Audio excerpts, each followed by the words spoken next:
여러분들 요 자료 좀 갖고 계시죠? 네. 네. 그러면은 요거 한번 잠깐 보겠어요. 요 자료. 그게 이제 3번에 보면은 30회 때 기출문제인데 최근 6년 동안 나왔던 기출문제 중에 공법에서 나오는 걸 제외해서 두 문제 제외해서 다 모아놓은 거예요. 총론 파트에 대한 문제. 공법 나온 거 두 문제. 공법에서 나온 거 뭐냐면은 공법이 주택법 공부하다 보면 단독주택과 공동주택이 있죠. 그거에 대해서 학교론에도 질문한 적이 있어요. 제가 하는 것이 아니라 공법, 주택법을 정리하는 거기 때문에 그 두 문제 제외하면은 6년 동안에 총론 파트가 총 17문제가 나왔어요. 그러면 17을 6으로 나누면은 얼마지?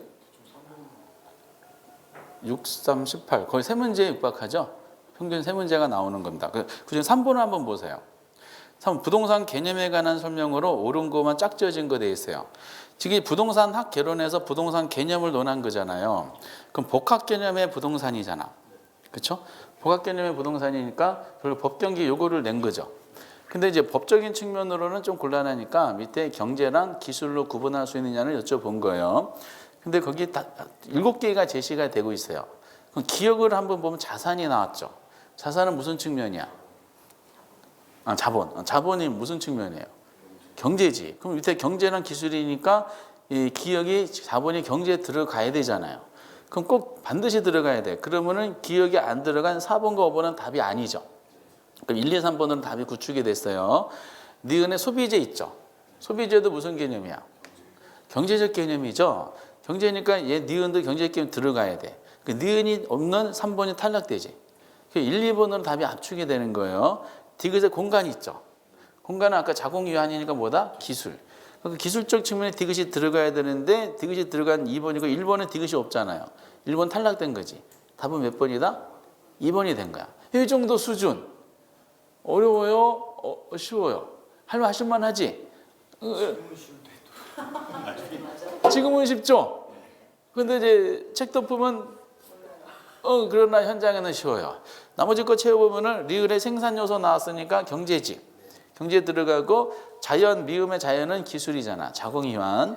자산 비읍이 있죠. 경제고 위치가 기술이니까 이렇게 경제 4개, 기술 2개, 그 3개 이렇게 제시한 겁니다. 그럼 이게 기출이야. 30회 나온 거예요. 그럼 복합 개념의 법경기 중에 경제랑 기술적인 개념에 대한 종류가 뭐가 있는지 요거를 공부하실 때 이 기출문제가 굉장히 유용한 자료가 되는 겁니다. 이렇게 내는구나.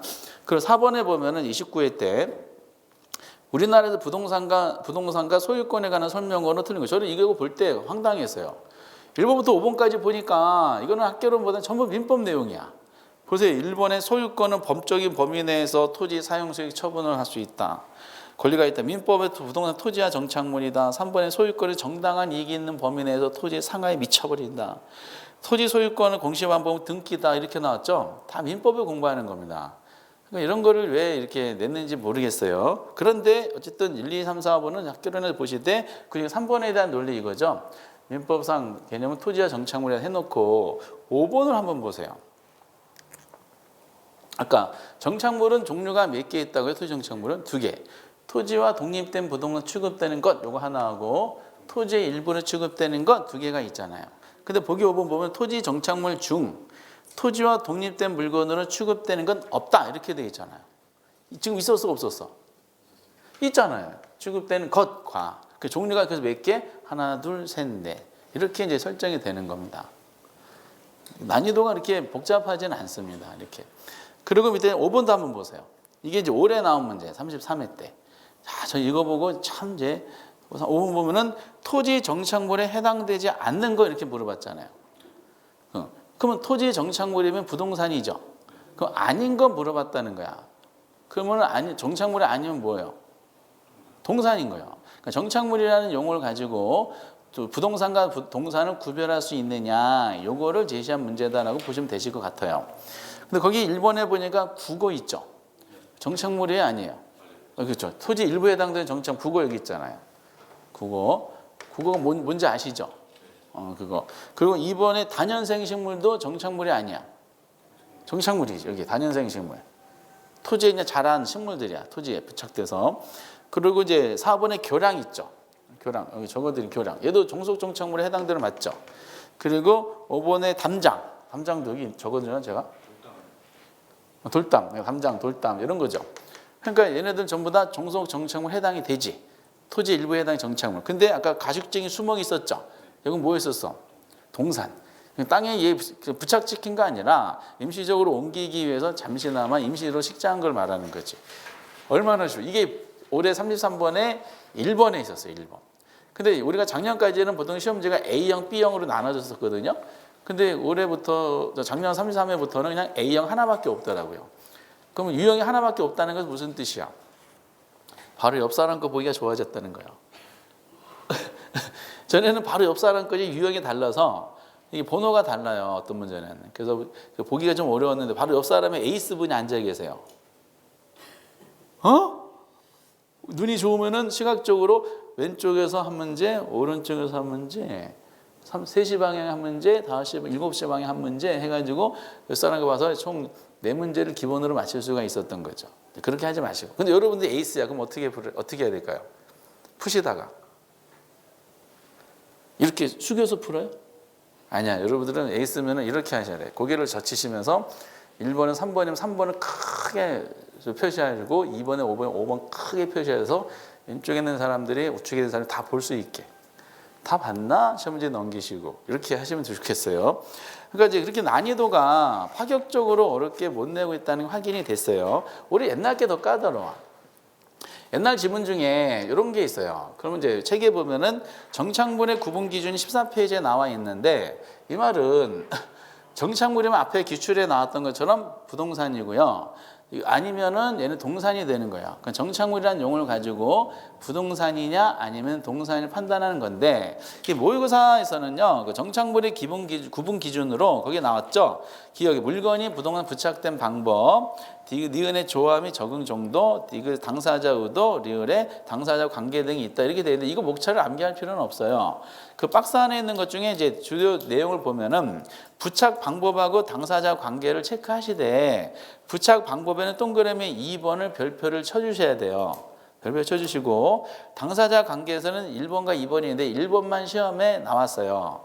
그러면 이제 이게 부착 방법에 대한 논리는 이 내용이죠. 어떻게 보면은 이제 상식적인 측면이 좀 강할 수밖에 없는 건데 토지하고 건물이 토지 부동산, 건물 독립된 부동산 여기에 많은 물건이 부착되어 있다는 것이죠. 근데 이제 부착시키면 그 물건을 물리적으로 제거가 불가능한 거 이거는 떼어낼 수 없다는 거죠.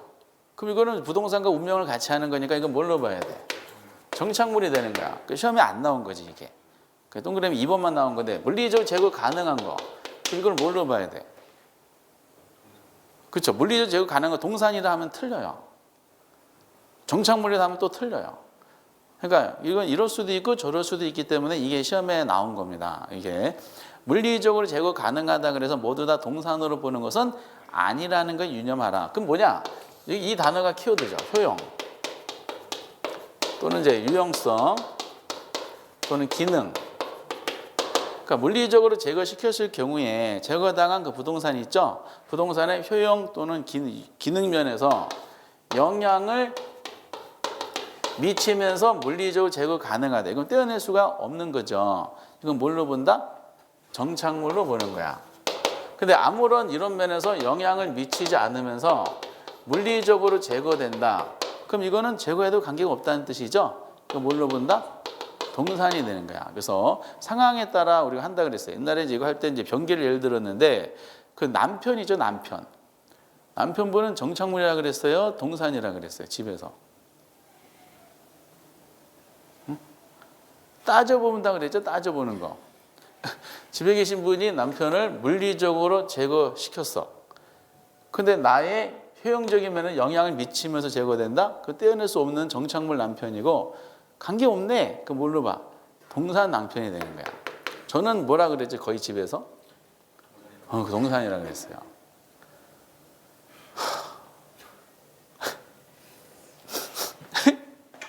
슬퍼. 그래서 이제 그 동그라미 그래서 2번에 대한 내용 그대로 내는데 물리적으로 제거될 수 있다고 하더라도 기능적으로 건물의 효용을 제한하게 되면 아, 떼면 안 되겠구나.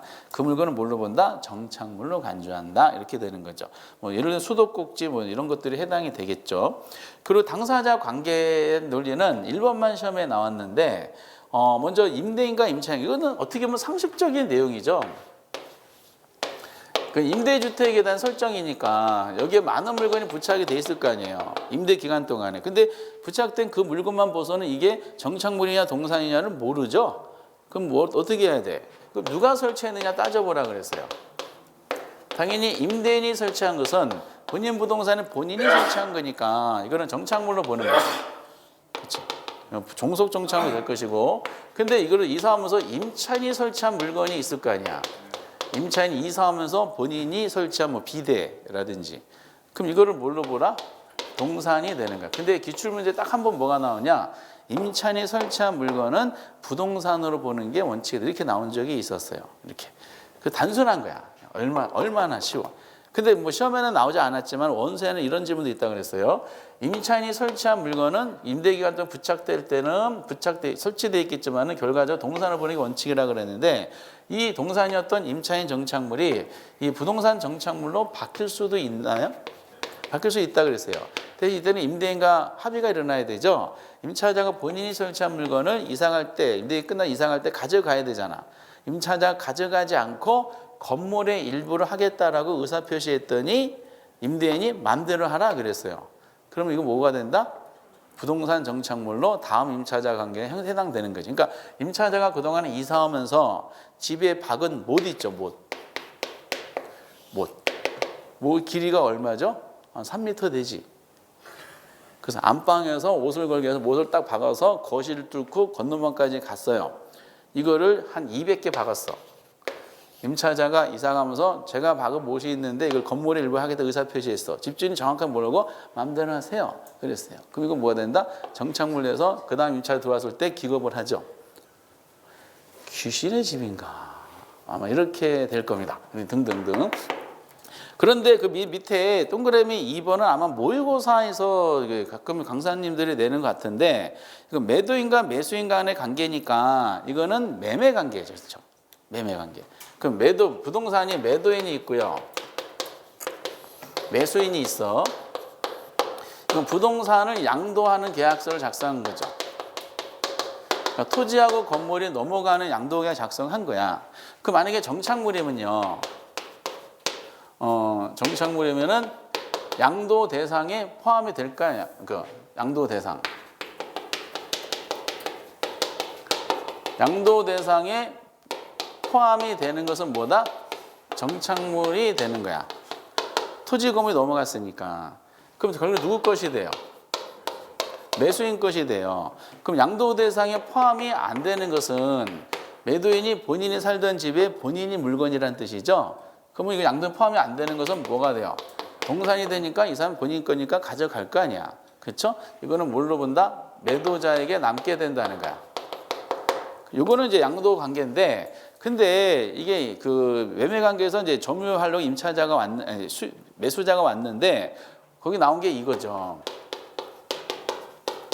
어떤 물건이 정착물인지 또는 동산인지가 불분명한 물건이 있을 거 아니에요. 그렇죠? 그럼 불분명한 물건은 일단은 뭘로 간주한다 이렇게 시험에 나오는 거지. 만약에 된다 그러면 일단은 뭘로 간주해요? 당연히 정착물로 간주하는 거야. 거래 질서 안전을 위해서 우선은 정착물로 간주하니까 누구한테 넘어가요? 매수인한테 넘어간다라고 얘기가 나오는 거지. 그래서 이거는 여기다가 이제 모의고사 같은 데 보니까 동산을 집어넣고 언급하더라고요. 그래서 동그라미 이번에 나온 사례는 없는데 좀 복잡해서 그런 것 같은데 매도인과 매수인 관계에서 어떤 분 정착물인지 아닌지, 즉 동산인지 불분명할 경우에는 일단은 거기 부동산 정착물로 간주된다. 그래서 부동산 정착물에 동그라미 이렇게 쳐주시고요. 거기다 동산을 집어넣어서 오답으로 나온 사례가 있더라는 거야. 근데 만약에 부동산을 매매했어요. 이거 깜짝이야. 뭐가 잘못됐나? 놀래라. 그 매매 관계에서 아주 고생해가지고 이거 기능을 몰라가지고 매매 관계에서 여러분 주택 있죠, 주택. 주택 밑에 오전에 한번 해봤는데 그 정화조 있죠, 정화조. 정화조에 내용물이 있잖아요. 매매 관계에서 매도인과 매수인 관계에서 정화조의 내용물은 정착물일까요, 동산일까요? 정착물이에요? 내용물이요? 네. 제가 내용물이 뭔지 말씀 안 드릴게.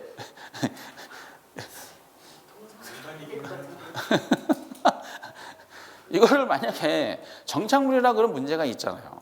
정착물이면 누구 매매강에 포함되니까 누구 것이 돼요? 매수자에게 넘어가는. 매수자가 이걸 본인 걸로 넘겨받고 싶겠어요? 아니지. 그래서 이거는 당연히 뭐다? 매매관계에서는 매수자 입장에 뭐가 돼요? 동산이 되는 거야.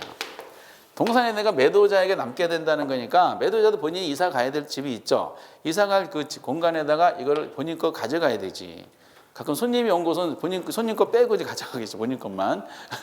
그러니까 그래서 가져가야 돼요. 이게 동산이니까. 근데 가져가요? 안 가져가지. 가져가기 불편하고 힘드니까 현실적으로. 대신에 이제 이거를 못 가져가는 대신에 이 내용물을 뭘로 변화시켜요? 돈으로 변화시키지. 돈을 변화시켜서 이거를 이제 얼마 이게 비우는 기간이 지금 3분의 2가 도래했는데 그다음 지나면 이만큼 또 비용이 발생했는데 한번 3분의 2 기간 동안에 발생한 비용은 내가 돈 줄게 이런 식으로 해서 매수자한테 돈으로 주는 거지 이렇게. 정착물이면 돈으로 받을 필요도 없죠. 근데 그 역할 누가 해줘요? 중개업자분이 다 해주잖아. 현실적으로 이렇게 다 이제 언급해 줍니다. 어쨌든 뭐 이런 것들도 있어요. 그러니까 그걸 많이 나오는 부분은 아니니까 그 기억만 해주셨으면 좋겠고요. 그리고 이제 여기까지 한 다음에 지금 민법상 부동산에 대한 토지 정착물 중심으로 내냈잖아요. 그렇죠? 그래서 가장 중요한 복합 개념의 체계도 그 정착물에 대한 내용, 기출도 거의 그런 수준으로 문제가 나오는 걸 확인이 됐어요. 그러고 나서 나머지 좀 확장하고 싶은 게 광해 부동산 넘어가야 되는데 뭐가 있다? 준부동산이 있는 거야. 준부동산은 앞에는 주로 개념 중심으로 나올 수밖에 없어요. 그럼 준부동산은 우선 기본 개념할 때 얘는 민법상 부동산이야, 부동산이 아니야?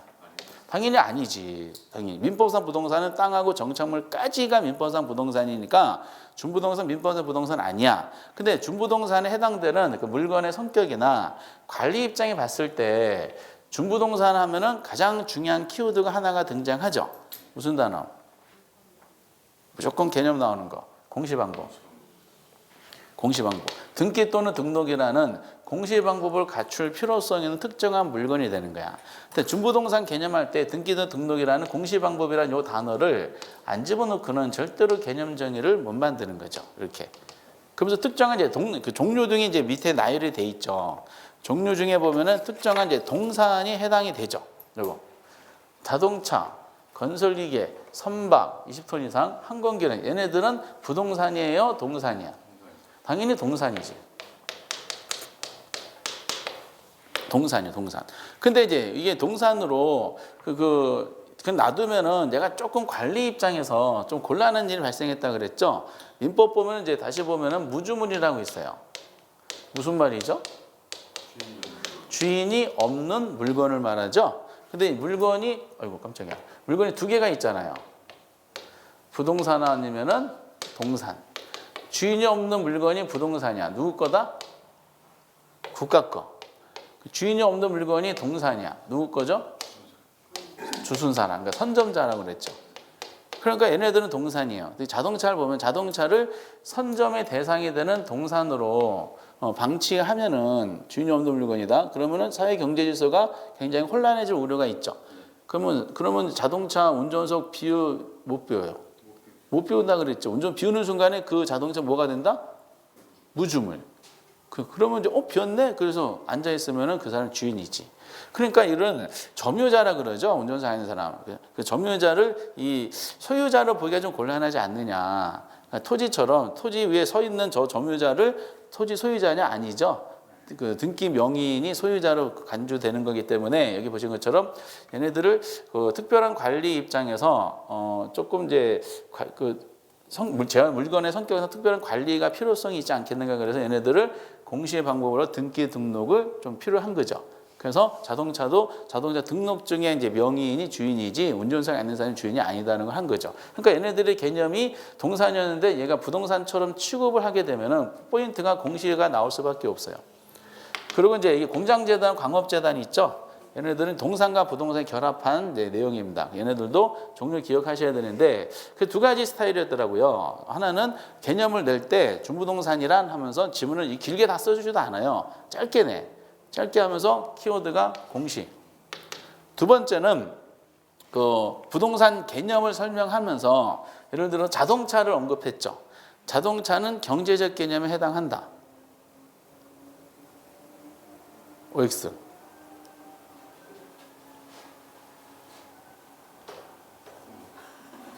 이거 무학일부 있잖냐. O는 X는 이거 X지. 잠깐 자동차가 지금 뭘 논하고 있어요?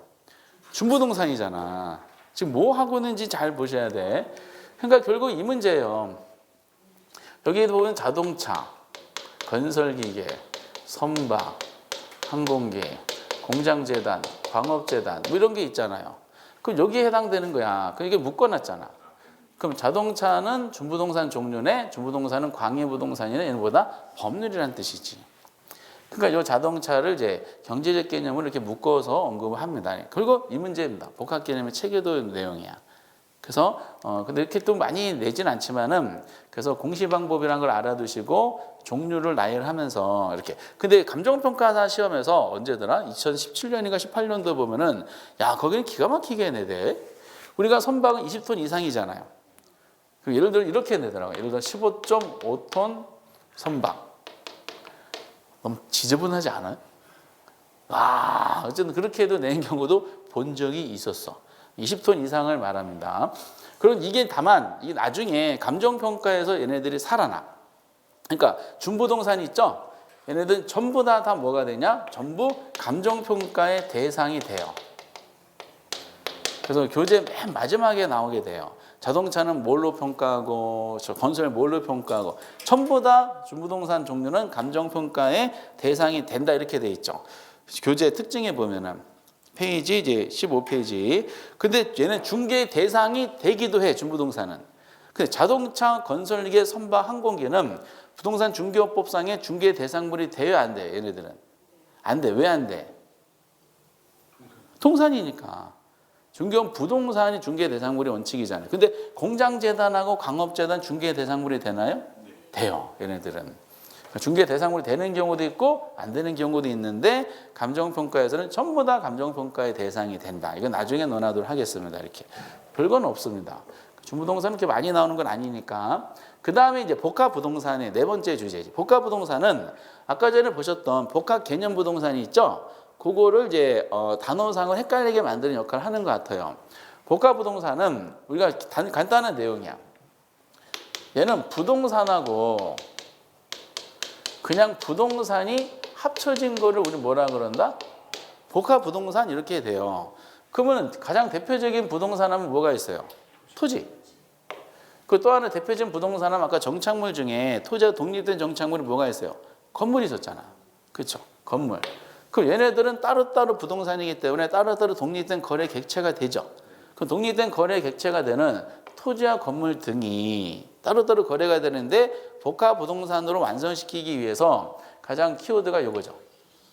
결합된 상태에서. 결합이라면 함께라는 뜻이잖아. 결합된 상태에서 부동산 활동의 대상이 될 때 이를 뭐라 그런다? 복합 부동산. 여기다 이제 가로를 친 다음에 이거 오답 나올 때는 여기에 뭐가 들어갈까? 복합 개념의 부동산이 들어가게 되는 겁니다. 이렇게. 이걸 말장난 역할만 하고 있는 것 같아요. 나중에 감정평가 또 이게 복합 부동산 말이 언급되기 때문에 그때 디테일하게 보도록 하겠어요. 그래서 지금 보셨던 복합 개념 부동산의 체계도 그리고 정착물에 대한 종류를 구별할 수 있는 거 이게 핵심이고 준부동산하고 복합 부동산은 옆에서 서포트 역할을 하는 경우가 해당돼요. 그래서 아까 전에 이제 최근 6년 동안에는 세 문제만 출제를 한 상태인데 옛날에 나왔던 지문들을 잠깐 한번 볼게요. 1번 상품, 자본, 자산, 환경 등은 경제적 개념이래. 23회 때 나온 거죠. 틀렸지? 뭐가 빠져야 돼? 야, 여러분 이걸 아신다는 것은 지금 벌써 실력이 벌써 이제 상위 0.5% 이내에 해당되신다라고 자부심 가지셔도 돼. 2번 좁은 의미의 부동산, 좀 협의 부동산이죠. 그 무슨 법이 떠올라야 돼? 민법. 민법 나왔네. 그럼 이게 여러 번 나왔어요. 여기 말고도 더 나왔는데 토지 및 그 정착물과 준부동산 말한다. X지. 뭐가 빠져야 돼요? 준부동산이 빠져야 됩니다. 이런 체계도 문제죠. 복합 개념. X. 준부동산 개념 나오네. 등기에 등록 공시 방법을 갖춤으로써 끝났지 그럼. 그렇죠? 어쩌고 저쩌고 주부동산은 준에서 한다면 준부동산 이렇게 한 겁니다. 취급 특정한 동산 등을 말하는 거죠. 동산은 아까 대표로 자동차, 건설기계, 선박, 항공기 등이니까 이거 이외에 공장재단, 광업재단 이렇게 설정하게 되는 겁니다. 그다음에 넓은 의미 부동산에 포함되는 거죠. 광해부동산 정확합니다. 준부동산 요 지문만 연습하면 되는 거야. 기출에서. 그리고 정착물 나왔네요. 토지와 서로 다른 부동을 간주되는 것. 이게 독립정착물. 토지의 일부로 간주되는 것 나눌 수 있다. 맞죠? 근데 아까 전에 풀었던 지문 중에 그럼 요거 보시면은 29에 따가 풀었잖아요. 토지 정착물 중에는 토지와 독립된 물건 취급되는 거 없대. 말이 안 맞잖아요. 있죠 아까.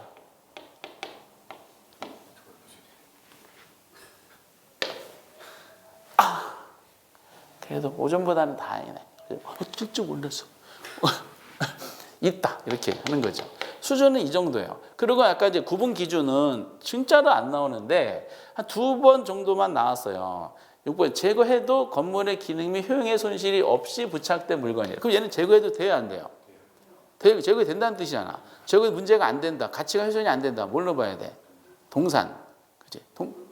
그치? 동산이 나왔어, 안 나왔어? 나왔지. 맞는 말, 틀린 말. 맞는 말. 그 여기서 정착물이 되려면 지문이 바뀌어야 되죠. 제거할 경우 건물의 기능 및 효용의 손실이 있게 부착된 물건. 그럼 제거하면 안 되는 거지. 그럼 뭘로 본다? 정착물. 이렇게 표현적인 측면이고. 그리고 7번 임차인 정착물은 뭘로 간주한다? 임차인 설치한 물건이잖아. 부동산이 아니라 뭐라고요? 동산. 근데 부동산이래. 그러니까 틀린 지문이었었고 15-1에도 이게 정답이야. 그러니까 아주 오래전에 나온 표현들이에요. 이렇게. 그래서 이거 아까 풀었던 문제고요. 그래서 부동산 개념은 이런 식으로 해가지고 확실하게 1월 달에 정리해 놓고 나서 그리고 앞으로는 특별하게 공부하지 마시고 언제 공부를 하셔야 되냐? 모의고사 볼 때 있잖아. 3월 달 모의고사. 매달 모의고사 한 번씩 보실 거 아니에요. 그 모의고사 보시는 전날에 한 번씩 보시는 거야. 이렇게. 평소에 다른 파트 공부하시다가 그럼 총 몇 번, 한 6번, 7번 보시고 시험장 가실 거 아니에요. 그리고 언제 몰아치냐? 10월 한 달 동안에 이런 걸 몰아치는 거야, 이제. 확실하게 맞아야 되는 분야니까. 착착착착착착착. 보통 3월부터 모의고사 봐요. 다른 데 보면은 3, 4, 5, 6, 7, 8, 9, 10. 보통 6번, 10번. 3월달 모의고사는 참여하셔야 돼. 거의 감으로 찍는 거죠? 그러면 한 50점대 나올걸요? 50점. 그리고 5월달 보시잖아요. 공부 많이 하셨잖아. 한 20점대 나올걸요? 공부했는데 점수가 더 안 나와. 과정이 필요하죠. 그리고 이제 총론 파트의 세 번째 주제가 토지 용어에 대한 설명이고, 토지 용어 공부하실 때는요, 같은 유형의 같은 이제 연결이 되는 것은 패키지로 공부하시라 그랬어요. 그래서 이제 여기 묶어놓은 것이 택지, 대지, 부지, 소지야. 이 중에서 가장 우리가 많이 들어본 토지 중에 하나가 택지란 단어예요. 택지는 이제 개념을 잘 보셔야 되는데 얘는 우선은 건축 용지예요. 건축 용도로 사용되는 땅을 뭐다? 택지. 건축 용지입니다. 그리고 주거용 있죠. 상업용, 공업용, 그러니까 주택, 공장, 상가. 그럼 여기 키워드가 뭐냐? 택지는 이용되고 있거나, 그럼 건물이 있어요, 없어요? 있어요. 그리고 이 해당 용도, 주상공의 해당 용도로 이용할 목적으로 조성된 토지, 건물이 있어, 없어요?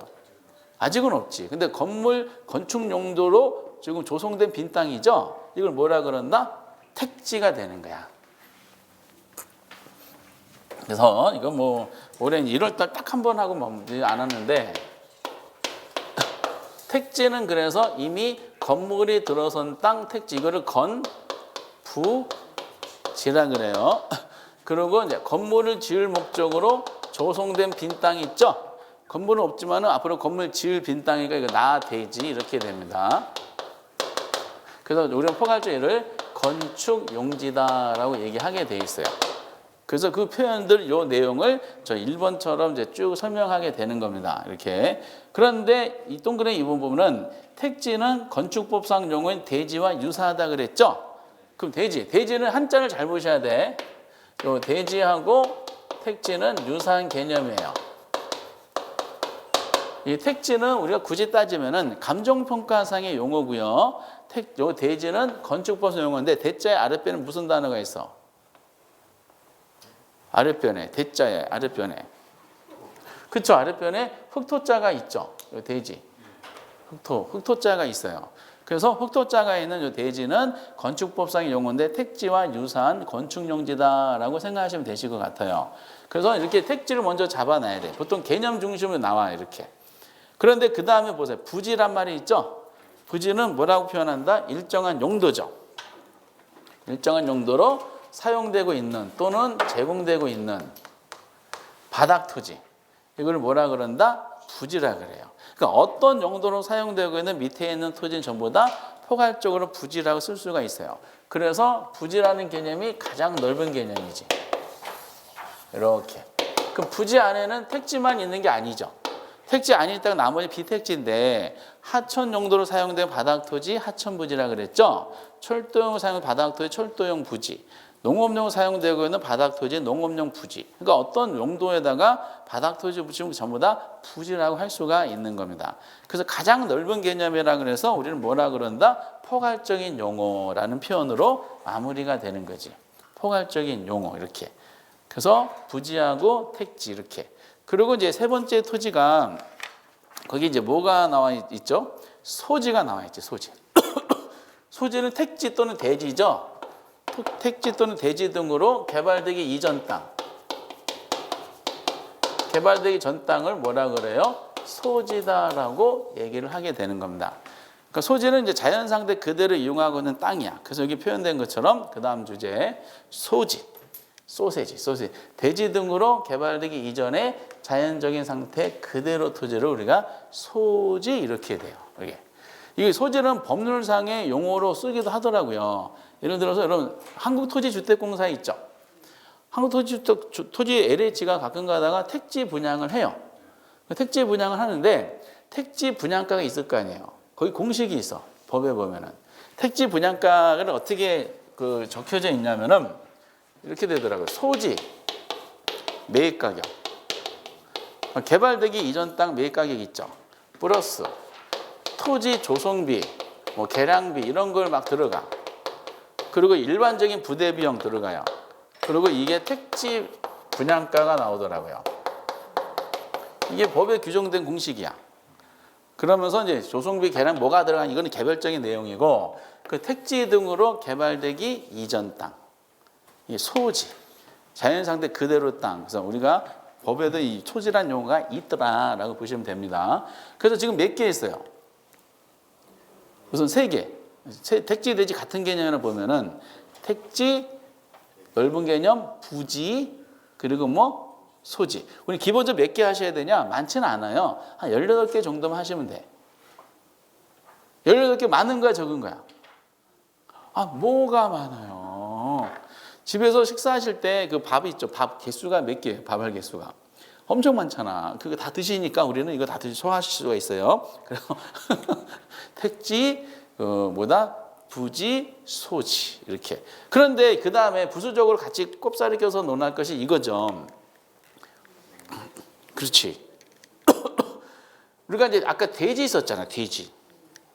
대지인데 한글로는 대지잖아요. 한자가 흑토자가 있는 대지로서 건축용지 개념 택지에 유사하다 그랬는데 여기도 대지가 있어요. 한글로 똑같죠. 한글로는 이제 의미가 파악이 안 되니까 한자가 의미를 파악해 줘야 되죠. 대자인데 여기 아랫변에 여기 무슨 글자야? 오대자가 있는 거지. 그리고 이제 이거는 거의 잘 안 나왔는데 역사상 지문 딱 한 번 나왔어요. 근데 맹지는 대빵 줘요, 출제인들이. 그 차이는 이거죠. 도로가 이렇게 돼 있죠. 도로의 어느 면도 접속면을 갖추지 못한 땅 뭐라 그런다? 맹지. 이거는 공부 안 해도 맞춰요. 맹지. 맹지가 이거죠. 근데 이제 이 대지는 이게 모양 가지고 구분한다 그랬어요. 도로에 접했어요? 안 접했어요? 접했어요. 접하긴 접하되 포인트가 뭐다? 좁은 통로. 좁은 통로를 접한 거야. 대신에 이게 대지가 되려면은 토지 접한 부분은 좁지만은 안은 어떻다? 넓어야 돼. 그 모양이 자루처럼 생겼다 해서 자루형 토지, 대지라고 하는 거죠. 잘 안 나오니까 모양으로 구분하는 토지이기 때문에 결과만 보시면 되고 우리가 이제 주로 나오는 게 맹지가 돼요. 지금까지 5개 했죠, 그럼. 그리고 이제 전설이 등장을 하죠. 후보지하고 이행지가 등장을 하게 되어 있어요. 후보지하고 이행지는요, 나중에 간평이라든지 이런 데도 나오는 용어인데, 거기 이제 개념에 보신 것처럼 얘는 공통적이에요. 공통적인 뭐다? 용도가 전환되고 있는 지역의 토지야. 그 전환되고 있다는 말은 용도 전환이 완료된 거야? 아니면 전환 중인 거야? 전환 중인 거예요. 그러면 똑같이 후보지들 이행들 용도가 전환 과정에 있는 토지이기 때문에 얘네들을 구분하려면 결국 용도 체계로 구분해야 되겠죠. 그래서 우리서 그 책에 보면 2번 구분이라 그래서 후보지는 2번 이행지는 설명되어 있죠. 그 1번, 2번 후보지 이행지 그 구분을 별표를 쳐야 돼요. 주로 앞에서는 개념 중심으로 나와요. 그럼 후보지를 보면은 용도 지역 중에서 택지, 농지, 임지 지역 상호 간에 다른 지역으로 전환되고 있는 지역 토지를 뭐라 그런다? 후보지. 이행지는 보시다시피 택지, 농지, 임지 지역 등 각 용도 지역 내에서 세분된 용도 상호 간에 전환되고 있는 지역의 토지래. 그럼 후보지는 큰 용도끼리 변하는 것이고 이거는 작은 용도끼리 변한다는 알 수가 있겠죠. 그럼 대표적으로 가장 많이 나오는 게 후보지, 이행지 서로 크로스 체크하면서 시험에 나오는 거지. 후보지 칸에다가 이행지 집어넣고 이행지 칸에 후보지 집어넣어서 오답 체크하는 게 가장 전형적인 내용이에요. 그럼 이거를 정확하게 여러 가지 유형의 문제를 맞추려면은 왼쪽에 그 용도 분류 체계가 있잖아요. 그거를 머릿속에 갖고 계셔야 되는 거야. 그래서 뭐 어려운 건 아니니까 거기 보신 것처럼 어떻게 택지 지역, 농지 지역, 임지 지역 이렇게 돼 있죠. 택은 다시 몇 개? 얘는 이제 건축 용지니까 주거, 상업, 공업. 농지는 아까 뭐다? 전, 답, 과. 임은 신탄님하고 용재리만 보시면 되죠. 그 농지, 택농임 사이 경계선을 이렇게 쳐주시고 택농 얘네들끼리 왔다 갔다 하면 뭐가 된다? 후보지가 되는 것이고 얘는 세분된 용도, 택지 지역 내에서, 임지역 내, 임지역 내에서 얘네들 왔다 갔다 하면 뭐가 돼요? 이행지가 되는 것이에요. 그래서 우리는 개념 중심으로 나올 때는 요즘에 이렇게 등장을 종종 하는데 옛날에는 사례가 나온 적도 있었다 그랬어요. 사례가 주거 지역에서 상업적으로 전환되고 있는 지역의 토지 뭐가 돼요? 얘는 이행지죠. 택지 지역 내에서 움직이는 거니까. 그리고 임지 지역에서 농지 지역이 임지 지역으로 전환 중에 있대요. 이거 뭐가 돼? 후보지가 돼. 농이 여기 있고 이미 이렇게 된 거니까 얘는 후보지가 되는 것이죠. 그리고 답지 지역이 주거 지역으로 전환 중에 있어. 이건 뭐가 돼요? 이거는 후보지죠. 답이 여기 있고 농지죠. 주거는 여기 있으니까 결국 농지가 택지로 전환 과정에 있는 거니까 얘는 후보지가 되는 것이에요. 이런 설정이 나오는 거야. 그러면 전지 지역이 상업적으로 전환된 토지. 이건 뭘까?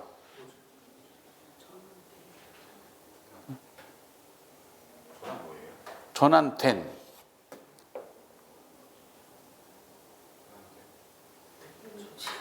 응? 국어가 안 되지. 그 다음에 우리가 후보지 이행지는 공통점이 용도가 전환되고 있는 지역 중이라는 뜻이잖아. 그럼 전환됐다는 말은 용도 변경이 완료가 됐다는 뜻이죠. 그럼 거기 책에 보면은 거기 이제 이게 밑에 특징에 보세요. 특징에 보면 전환이 완료된 토지는 후보지와 이행지라고 할 수가 없다 이렇게 돼 있죠. 그 전환이 끝났으니까 이거는 그냥 뭐가 돼? 상업지가 되는 거야. 상업지. 그렇죠? 후보지란 말로 쓸 수가 없게 되는 거예요. 상업지 이렇게 돼요. 한 번도 이거 나온 적은 없어요. 근데 어떤 강사님들이 이런 걸 내는 걸 좋아하긴 합니다. 근데 이제 이건 우선 앞에서는요, 학교론 입장에서는 그 후보지, 이행지, 토지 용어를 할 땐 개념 중에 나올 수밖에 없기 때문에 요거를 별표를 쳐야 된다 그래요. 구분해 후보지랑 이행지. 근데 특징에 대한 내용을 한번 볼게요. 특징에 거기 1번은 그렇고 2번이 이제 우리가 감정평가론에서 시험에 나온 적이 있어요. 이게 현실적으로 보면은 그 내용을 한번 읽어보시면 이런 상황 설정이죠. 어떤 토지가 있어요. 그 토지가 지목이 답이야. 답. 농사짓는 땅이죠. 근데 요거를 요 답이 주거용으로 전환 중에 있다라고 이제 보시기 바랍니다. 그러면 이 토지 소유자가 있죠. 토지 소유자 갑돌이에요. 이거를 은행에다가 담보로 제공해서 대출을 받고자 한다 보시면 되실 것 같아. 그렇죠? 근데 이게 답에서 주거용으로 전환 과정에 있는 토지예요. 은행이 지금 대출을 금액을 결정하기 위해서 은행이 감정평가 법인들한테 감정평가를 의뢰했어요. 그럼 평가사들은 어떻게 할까? 이 땅이 답에서 주거 전환 중인 땅을 답으로 평가하는 게 원칙일까요? 전환 전의 용도죠. 전환 후의 용도인 주거용으로 평가하는 게 원칙일까요?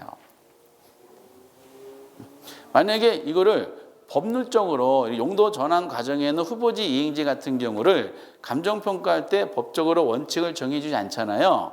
그럼 아마 여러 가지 조작하는 경우가 많이 있을 거예요. 그러면은 평가사는 이거를 답으로 평가를 하려고 그런다.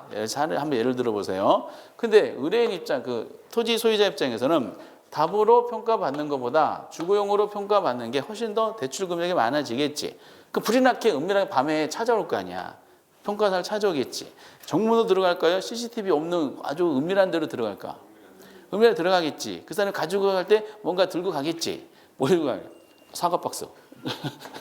그래서 제발 주거 평가 주세요. 주거 안 됩니다. 난 전문가야. 답으로 평가. 제발 좀 얘기하다가 사과박 하나 탁 쳐버려. 그러면은 될 수도 있을 것 같은데요. 이렇게 바뀔 거 아니야. 그럼 결과적으로 이제 어떤 은밀한 거래에 의해서 갑하고 토지 소유자랑 평가사가 짜가지고 은행을 속일 수도 있겠죠. 그렇죠? 그럴 가능성이 있기 때문에 법으로 원칙을 정해놨어요. 정해놓은 것이 원칙이 뭐라고요? 책에 나온 것처럼 전환 후의 용도를 기준으로 감정평가하라는 거야. 이 땅은 무슨 뭘로 평가하는 거야? 주거용으로 평가하는 거야. 근데 다만 평가사들의 어떤 일정 부분의 전문성은 연결을 시켜줬어요. 인정해줬어. 예외가 있죠. 예외. 전환 전의 용도를 기준으로 감정평가할 수도 있어요. 다만 이때는 뭐가 나오냐? 그 성숙도가 낮은 경우야. 그 성숙도가 낮은 경우는 뭘로 봐야 돼? 전의 용도로 감정평가를 하도록 돼 있어요. 성숙도가 낮은지 높은지는 누가 판단하냐? 평가사가 판단하는 것이고 본인이 그 의견을 제시해 줘야 돼. 평가서에 이게 나와야 돼. 다음 성숙도가 높은 건 뭐 낮은 정도 뭐냐? 이거는 우리가 관심 가질 필요는 없다는 겁니다. 그래서 원칙은 뭐라고요? 전환 후. 그런데 성숙도 낮은 경우는 뭘로 한다? 전환 전. 이렇게 해서 뭐 평가론에서 이제 나오고 있는 내용인데, 근데 동그라미 3번은 지목과 관계되는 거다 보니까 3번은 아직 중개에서 학계론에 나온 적은 없어요. 그래도 한번 확장해서 볼게요. 어떤 토지가 후보지였다가 전환이 끝났어. 그렇죠? 그럼 지목이 변경이 돼요. 근데 이행지였다가 전환이 됐어요. 그럼 전환이 끝났지? 그럼 지목이 변경되지 않을 수도 있어요. 이해되세요? 지목이 변경되지 않을 수도 있다는 변경되는 경우도 있고 변경이 안 되는 경우도 있다는 뜻이에요. 사례를 이제 통해서 보면은 아마 이런 식으로 나올 건데, 주거지에서 상업지역으로 전환 중에 있는 토지가 있어요. 그럼 이 땅은 뭐예요? 후보지야, 이행지야? 이행지지. 이행지인데 구체적으로 무슨 이행지야? 전환 후 용도니까 상업 이행지가 되는 거야.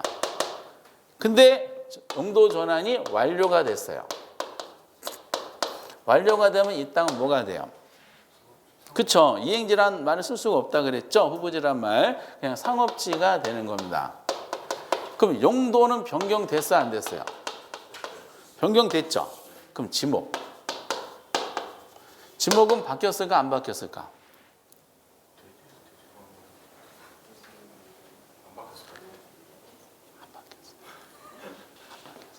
혹시 지목을 아직 정확하게 잘 모르실 거예요. 지목의 종류가 몇 개 있죠?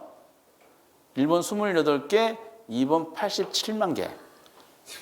야, 이걸 28개 아신다는 게 전 세계적으로 최강의 실력자예요. 근데 주거용 부동산의 지목이 뭐냐면 얘는 대야. 상업지도 토지대장 떼보잖아요. 지목이 대야. 용도는 바뀌었는데 지목은 바뀌었어, 안 바뀌었어요? 안 바뀌었어요.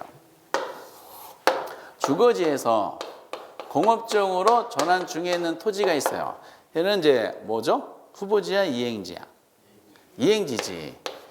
근데 구체적으로 공업 이행지가 되겠죠. 그 전환이 완료가 됐어요. 그럼 이거는 그냥 공업지가 바뀌었죠. 용도는 바뀌었죠. 용도는 바뀌었어요. 지목은 어떻게 됐을까? 지목도 바뀌어요. 주거용은 아까 토지대장 때문에 지목이 대라 그랬죠. 그러면 공업지역은 지목이 뭐냐? 장이야. 그래서 이행지 상태였다가 용도 전환이 완료가 됐을 경우는 용도는 바뀌어요. 그쵸? 바뀌는데 뭐다? 지목은 바뀔 수도 있고 안 바뀔 수도 있어요. 근데 지금 보신 것처럼 너무 2차 과목의 색채가 강하지.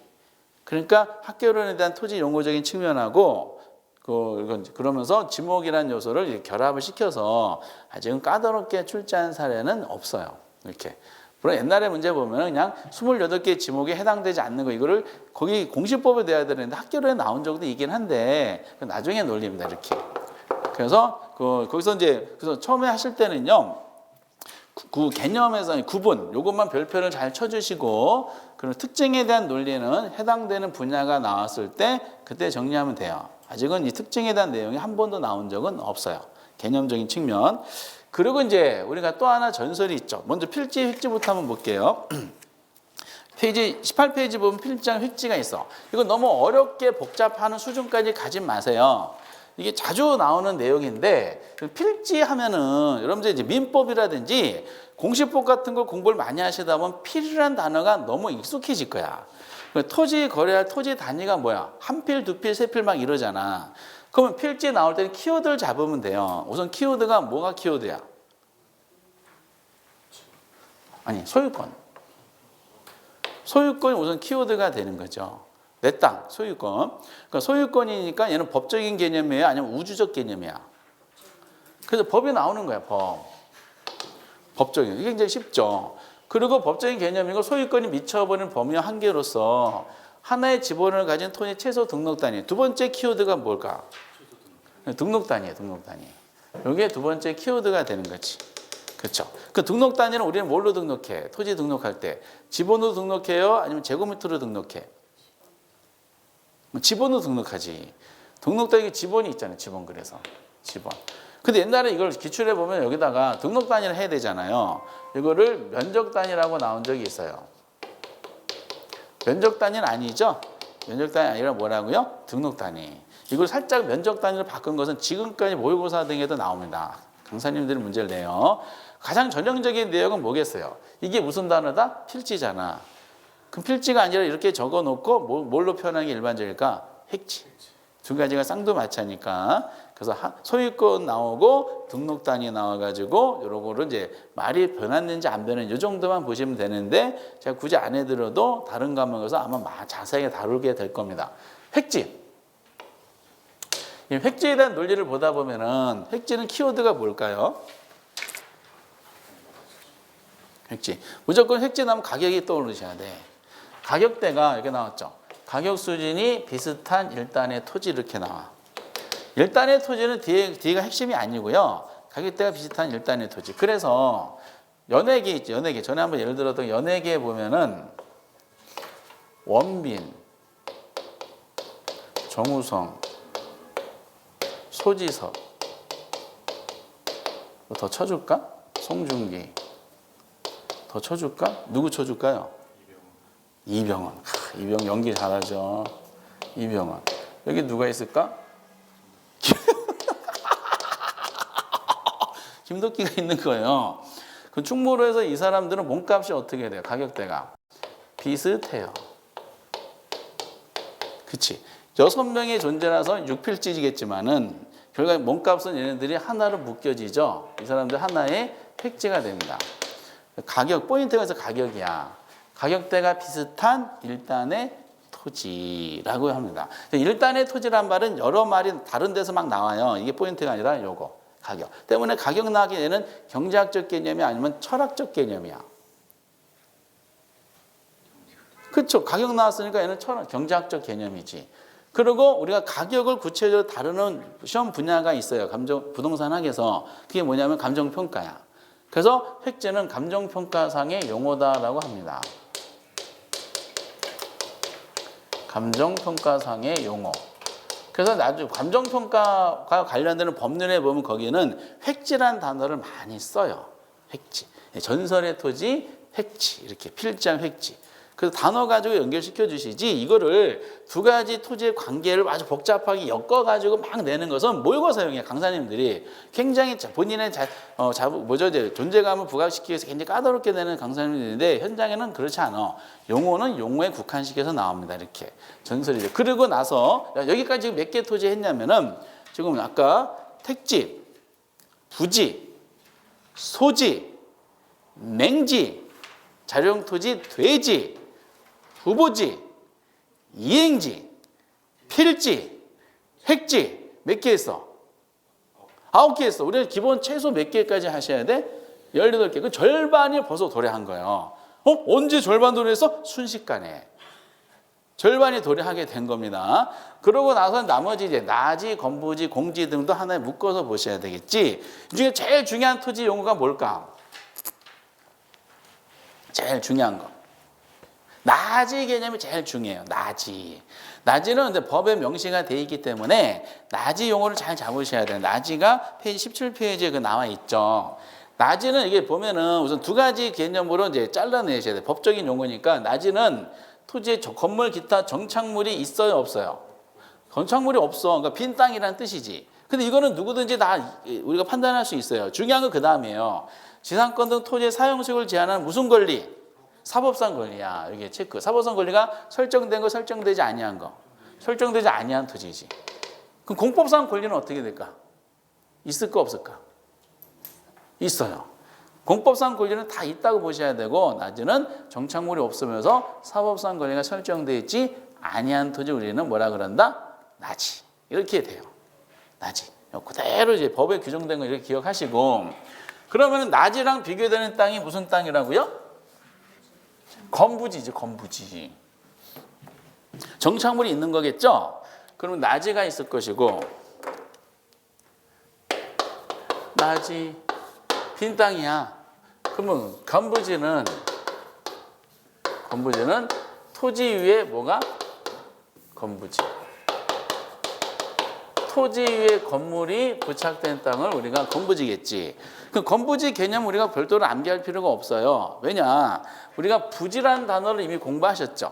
부지는 아까 뭐라 그랬냐? 일정한 용도로 사용되고 바닥 토지인데 여기다 건자가 붙였어요. 합치면은 거니까 건축물로 사용되고 있는 바닥 토지 이렇게 이제 우리가 꿰맞출 수가 있기 때문에 건부지 개념은 중요한 게 아니에요. 그런데 이렇게 개념만 보시면 될 것 같은데 책 25회인가 24회 때 좀 까다로운 지문이 나왔어요.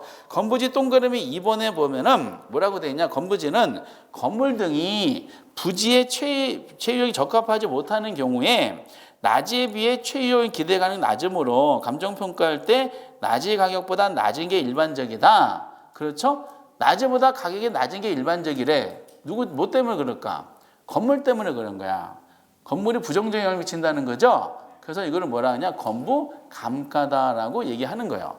그 만약에 나지하고 건부지 중에 같은 지역에 나지가 있고 건부지가 있어요. 어느 게 더 시장 가치가 높을까요? 나지가 더 시장 가치가 높은 게 원칙이야, 원칙. 이거죠? 그래서 이거를 이제 토지 특성으로 논할 때 나지는 빈 땅이니까 뭐든지 이용할 수가 있을 거 아니에요. 그러니까 뭐예요? 용도의 다양성 때문에 나지가 높다는 건데 이거는 건부지 입장에서는 건물 때문에 이용 가능성이 떨어져 가지고 나지보다는 이용 가치가 낮아져서 가치가 낮다라는 거죠. 이렇게. 이게 조금 더 어렵게 설명하면은 감정평가하고 연관성이 있어요. 근데 그것까지 하기 힘들고 보통 토지하고 건물이 최유 상태에 도달하면은 요거는 최유 상태이기 때문에 건부 감가라는 말이 나타나지 않아요. 그러니까 한번 해봐야겠다. 지금 이제 어떤 토지 이 부동산 소유자가 감정평가를 의뢰했는데 토지 가격만 얼마인지를 감정평가해달라고 의뢰했어요. 그럼 평가사가 평가로 오겠지. 감정평가 법인이 평가로 올 거 아니야. 근데 감정평가를 할 때 원칙이 있어요. 원칙이 이제 법에 보면은 개별평가 원칙이라는 게 있어요. 나중에 논할 겁니다. 개별평가는 단어상 두드러진 게 뭐죠? 따로따로 평가라는 거야. 근데 우리가 서류를 보니까 이 부동산이 토지도 있고 건물도 있죠.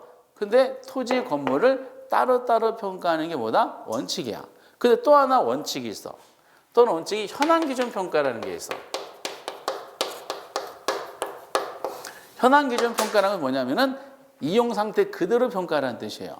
토지를 평가하려다 봤더니 이 토지가 낮이 상태가 아니라 뭐라 그랬어요? 건물이 부착된 상태가 지금 현재 이용 상황이야. 그럼 이용 상황 그대로 평가한다는 것은 원칙상 토지 감정 평가를 할 때 건물이 영향을 고려해서 평가라는 거야. 고려하지 말고 평가라는 뜻이야.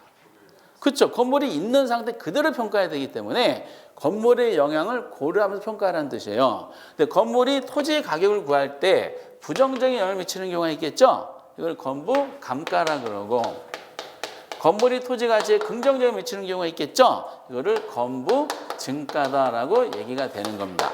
그 용어상으로 건부 감가 증가란 말을 썼잖아요. 건부 감가 증가란 말은 땅값에 대한 설명일까? 건물가에 대한 설명일까?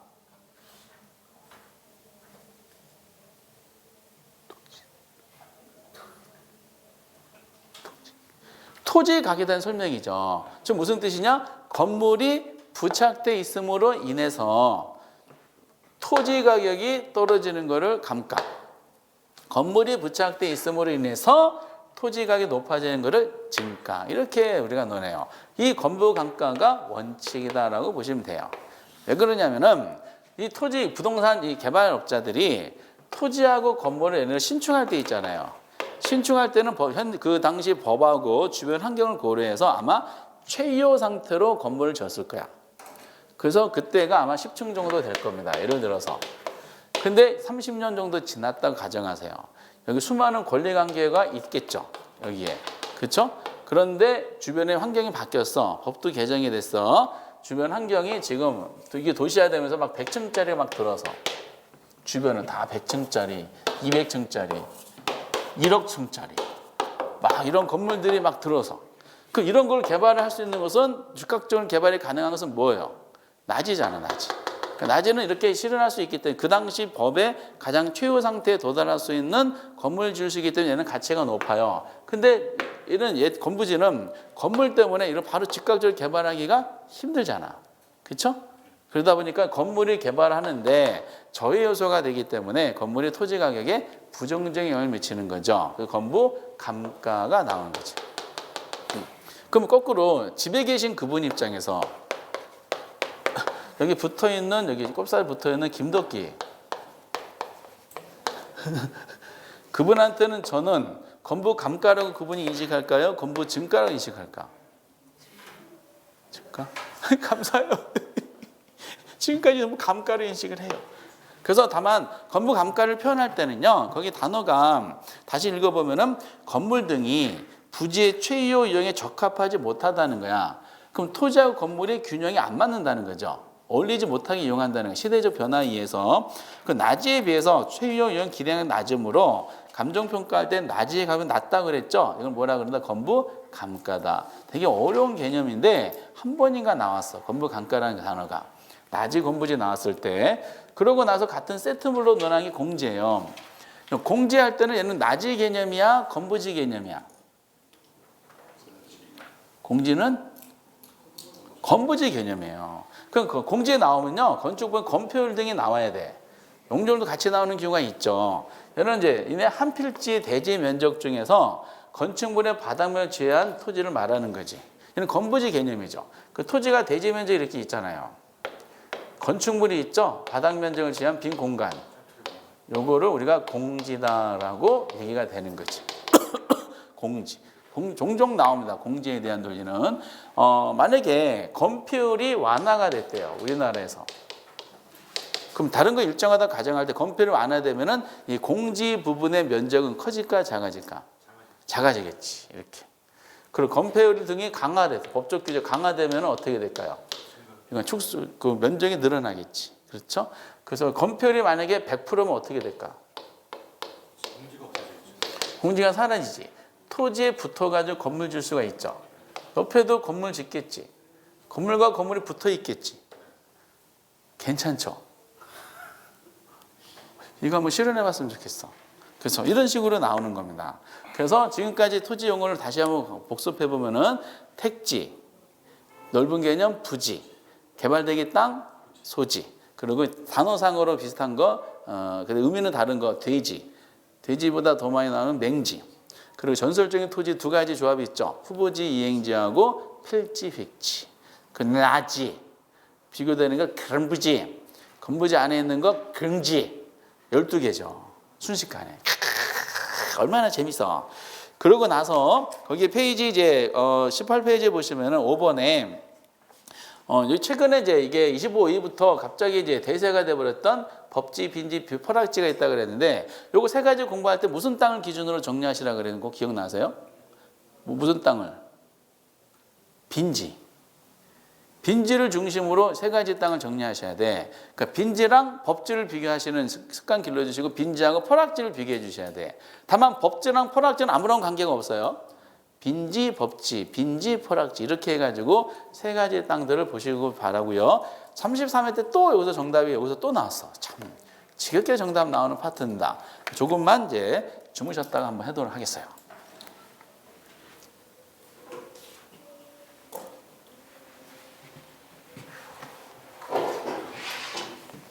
이거 이걸로 주는 건가 보네.